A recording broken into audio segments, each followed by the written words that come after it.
Cette semaine, nous allons parler de l'éventuelle taxe sur le vin que voudraient instaurer les sénateurs, comme a déjà été mise en place une taxe sur les alcools forts et la bière. Je comprends tout à fait l'émoi d'une profession qui se donne corps et âme à cette noble activité de la viticulture. Et je voudrais vraiment attirer l'attention des sénateurs sur la réalité de la situation. En France, il existe deux sortes d'alcool, à ne surtout pas confondre. Il y a l'alcool qui est contenu dans le vin et l'alcool qui est contenu dans les autres alcools.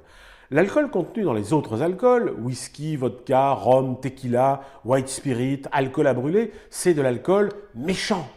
Quand on en boit, il fait mal à la tête et il détraque le foie.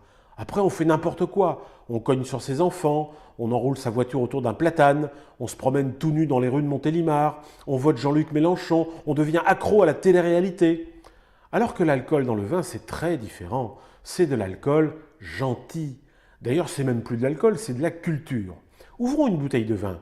Immédiatement, Villon, Baudelaire et Verlaine rappliquent. C'est de la poésie pure, c'est aussi de la spiritualité. C'est Noé qui avait l'habitude de se beurrer comme une tartine de pain de seigle, mais qui nous a tous sauvés du déluge. C'est le sang de Jésus-Christ.